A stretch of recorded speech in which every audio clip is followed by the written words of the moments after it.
It's 2:47 a.m. Your bedroom is dark except for the blue glow of your phone screen. The sheets are tangled around your legs. Your partner is asleep next to you, breathing steadily, while your mind is doing that thing it does when you can't sleep, spiraling backward through the chain of cause and effect. You exist because your parents met. They met because Earth formed. Earth formed because the sun collapsed from a cloud of gas. That gas came from earlier stars. Those stars came from the Big Bang. And then your brain does it. It asks the question that feels perfectly reasonable, perfectly logical, perfectly obvious. What happened before the Big Bang? And that's when you feel it. That sickening little drop in your stomach. Like you just grabbed for a railing that isn't there. Every answer you try feels wrong. Every explanation hits a wall. But wait, stop right there. Here's why that question makes you feel like you're falling. It's not because we don't know the answer yet. It's because the question itself is broken. And realizing why will change how you see everything. We'll get to exactly how in a moment. But first, I need to show you something disturbing about the word before. You already know the Big Bang started the universe. You're not an idiot. You've seen the diagrams. That tiny point of infinite density exploding outward 13.8 billion years ago. And because you're a curious person, you've asked what came before that. What caused it? Maybe another universe. Maybe quantum fluctuations. Maybe something we haven't discovered yet. These sound like smart questions, rational questions. And that's the trap. Because what came before the Big Bang is not a mystery waiting to be solved. It's a grammatically correct sentence that asks for something that cannot exist. Hold that thought about grammar. It's going to matter more than you think. When you ask, what happened before the Big Bang? You're making an assumption so deep you don't even realize you're making it. You're assuming time is like an infinite hallway that the Big Bang happened inside of. Like time is the stage, and the Big Bang was just an event on that stage. But here's the kick, and we'll come back to why this word before betrays you. The universe's refusal to give you a satisfying answer isn't a bug. It's a feature. Where are you watching from? Drop your location in the comments. And if you've ever lost sleep over questions that break themselves, hit subscribe because this is about to get much stranger. Let's peel back the layers of this onion. First layer, maybe the universe has always existed. No beginning, no creation, just an eternal cosmos cycling forever. This feels satisfying. It dodges the question entirely. But it's wrong. We have evidence, hard physical evidence, that the universe is 13.8 billion years old. The cosmic microwave background radiation, the expansion of space, the abundance of light elements. The universe had a beginning. So that answer is out. Second layer.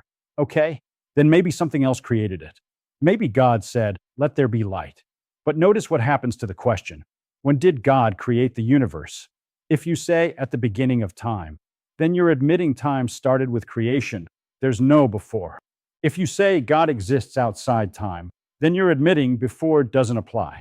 The question breaks in exactly the same way. Third layer, quantum fluctuations in a pre-existing void. This is where people who've read a bit of physics like to land. But wait, fluctuations happen in time. They have durations. Even quantum events need time to exist within. So now you need time before time, which is like. But anyway, I'm getting ahead of myself. Let me show you why this is impossible. Fourth layer. Maybe our Big Bang was just one bubble in an infinite multiverse. But spawning when? In what time? You haven't answered the question. You've just made it bigger.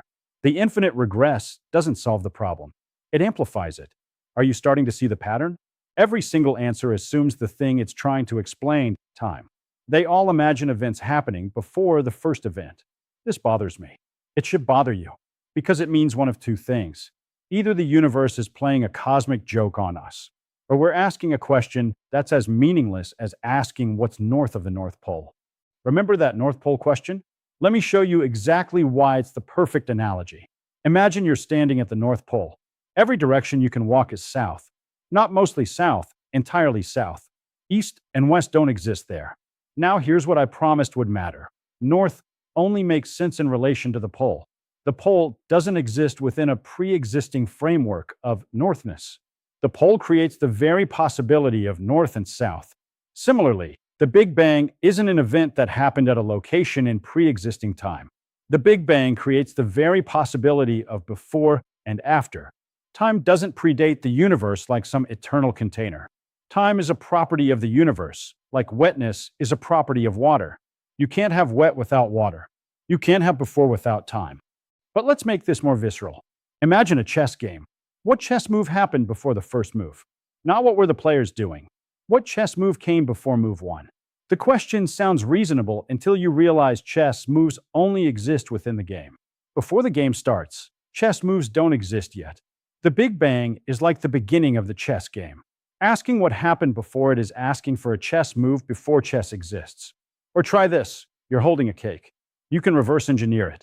Trace it back through flour to wheat, wheat to seeds, seeds to plants, plants to carbon atoms, atoms to stars, stars to the Big Bang. But at the Big Bang, you hit the unbaking limit.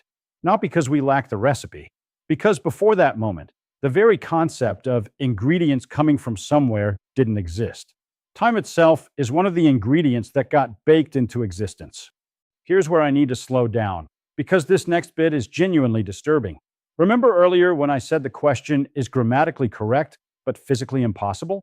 Language lets us construct questions that have no possible answer. Not because we're not smart enough, but because the question asks for something that cannot exist within the structure of reality. What happened before time began? Makes perfect sense to your brain and no sense to the universe. Let me give you one more analogy. Imagine reality is a film strip.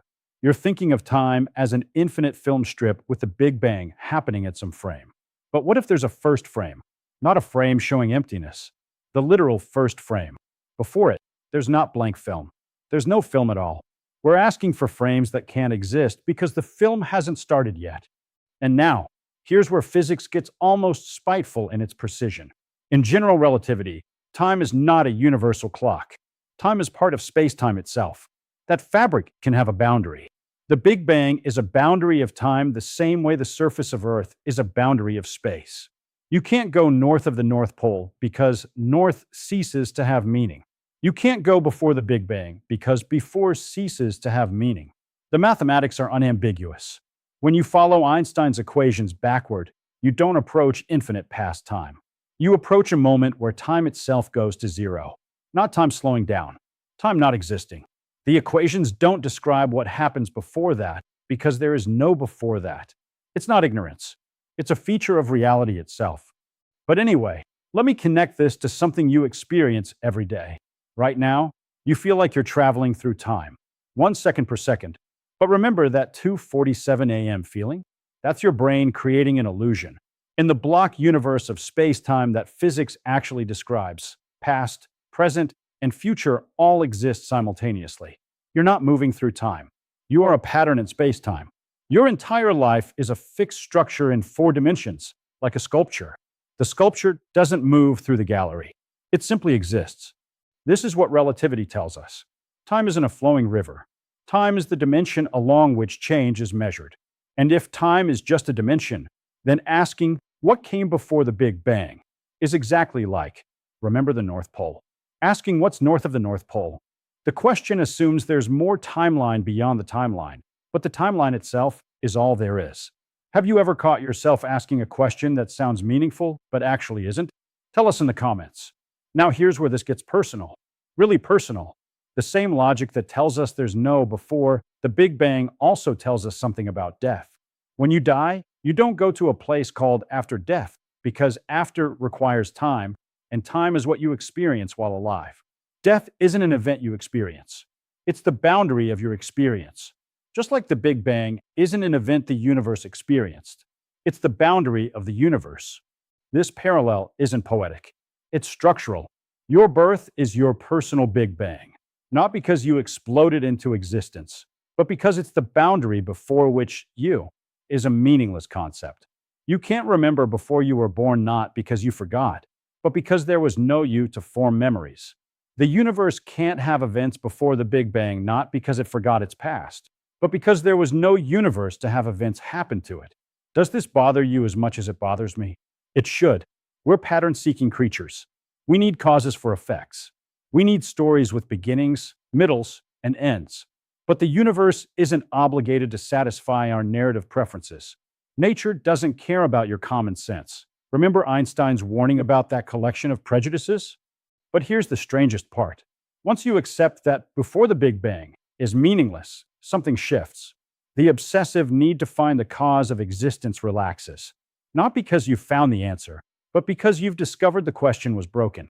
It's like spending years trying to solve an equation, only to realize the equation itself was written incorrectly. Let me bring this full circle. Remember lying in bed at 2:47 a.m., your mind spiraling back through the causal chain? Remember that sick feeling when you hit the wall at the Big Bang? That feeling isn't your limitation.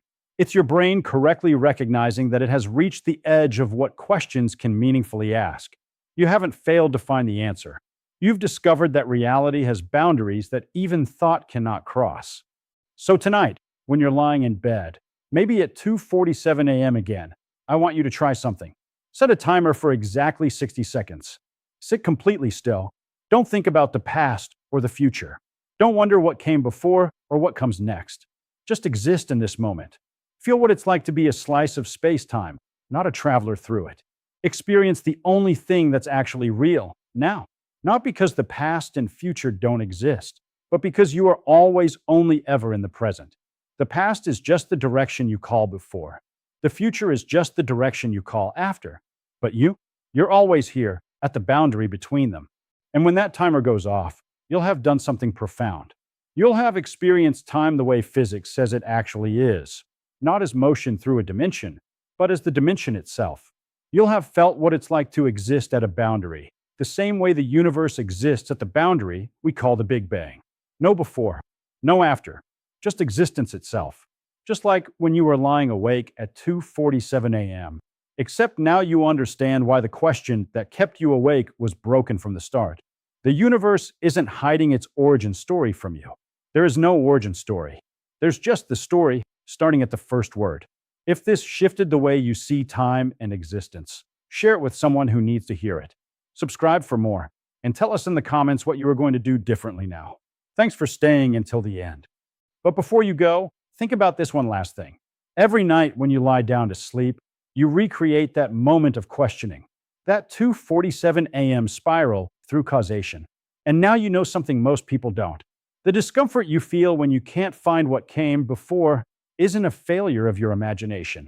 It's your mind correctly recognizing the boundary of reality itself, the same boundary the universe recognizes at the Big Bang.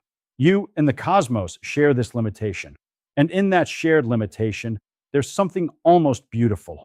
You're not separate from the universe trying to understand it from outside. You are the universe understanding itself from within. And some questions can't be answered not because we're not smart enough, but because they're not questions at all. They're linguistic illusions, grammatical ghosts, and recognizing them for what they are is its own kind of answer. Sleep well tonight, knowing that some mysteries aren't mysteries at all. They're just misunderstandings dressed up as profundity. And sometimes the deepest wisdom is knowing which questions to stop asking. The universe began, not in time, but with time. Not somewhere, but everywhere. Not from something, but from the impossibility of asking from what. And in that impossibility lies the deepest truth physics has to offer. Reality doesn't owe us satisfying answers. It doesn't owe us stories that make sense to primate brains that evolved to track cause and effect on the African savanna. Sometimes the most profound discoveries come not from finding new answers, but from realizing our questions were broken all along. So the next time you find yourself at 2:47 a.m., mind racing, asking what came before the beginning, remember this: you're not failing to find the answer. You're succeeding in recognizing that some questions self-destruct. And in that recognition, you're touching the same logical boundary that defines the edge of existence itself. The universe doesn't have an origin story in the way we expect because origin requires time, and time is what originated. Welcome to the strange, absurd, wonderful reality where existence is a brute fact, where questions can be grammatically correct and physically impossible, where the deepest mysteries dissolve not through answers, but through understanding why they can't be answered. This is what physics really teaches us. Not just what we know, but the shape of what can't be known. The universe exists. It began. And before that beginning, there is only the silence of a question that cannot be asked.